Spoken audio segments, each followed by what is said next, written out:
Hello बच्चों, let's see the question. The question says that if x into dy is equals to y dx plus y dy, ये आपके पास differential equation दिया है and y of 1 is equals to 1 दिया है बच्चों. उसने बोला y of x is greater than 0. Clear? तो y क्या है? पॉजिटिव है. देन y of -3 बताना है कितना आएगा. y of -3 की वैल्यू कितनी आएगी. तो अपने पास यहां पर बच्चों डिफरेंशियल इक्वेशन क्या दे रखी है? x into dy is equals to y into dx plus y square into d y कर सकता हूं बच्चों. मैं इसको मैंने y को अंदर मल्टीप्लाई कर दिया.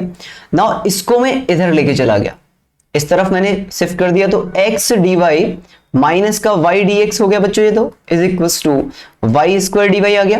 क्लियर? अब इस y स्क्वायर से मैंने डिवाइड कर दिया, तो x dy माइनस का y dx अपॉन ये कितना हो गया भाई? y स्क्वायर इज इक्वल्स टू dy हो गया. क्लियर? बाकी सब ठीक है.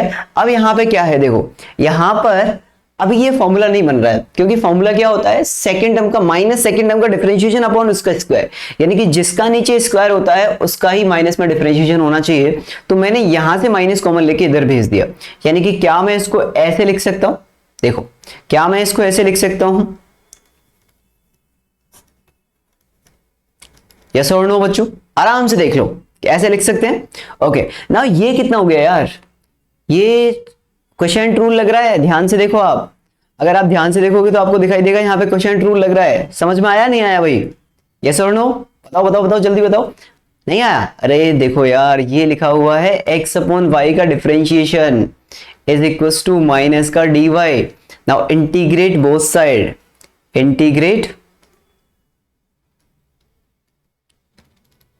दोनों तरफ इंटीग्रेट कर दो. अब इंटीग्रेट करोगे तो इसको इंटीग्रेशन किया आपने, तो d over x upon y इसका इंटीग्रेशन आ जाएगा. क्लियर? और इस तरफ किसका इंटीग्रेशन आ जाएगा भाई? ठीक है, तो x अपॉन y का इंटीग्रेशन कितना होता है? x अपॉन y dy का x अपॉन y होता है, और इसका कितना हो जाएगा? माइनस dy का y हो जाएगा और प्लस का c हो जाएगा. अब उसने क्या बोला? y ऑफ 1 इक्वल्स टू कितना? 1 है, तो x इक्वल्स टू 1 और y इक्वल्स टू 1 रख दो यहाँ पे. तो 1 is equals to minus 1 plus c, then c equals to कितना आ गया बच्चों? 2 आ गया यहाँ पे.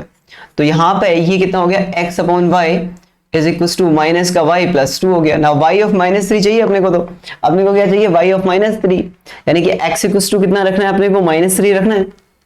x इक्वल्स टू कितना रखना है अपने को? माइनस का 3 रखना है. तो -3 रखो इसमें, तो -3 upon y is equals to minus का y प्लस 2. क्लियर है? ये आ गया. क्रॉस मल्टीप्लाई कर लो तो ये हो जाएगा, ये कितना हो जाएगा? माइनस का 3 इज इक्वल्स टू, और ये हो जाएगा माइनस का y स्क्वायर प्लस का 2y.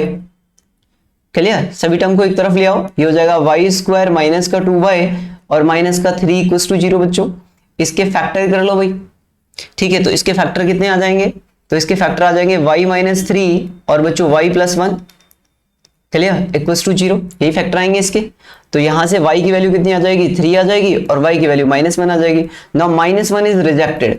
अब क्वेश्चन ये है, क्यों सर -1 क्यों रिजेक्टेड? अरे उसी ने तो बोला क्वेश्चन में कि y हमेशा पॉजिटिव होना चाहिए.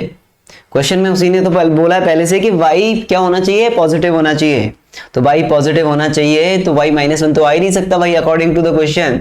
तो y equals to 3 will be the right answer. Okay, now let's see the option. Option A match कर रहा है मेरे प्यारे बच्चों, तो A will be the right answer. बात आ गई समझ में? आई होप आपको क्वेश्चन समझ में आया होगा. Good luck.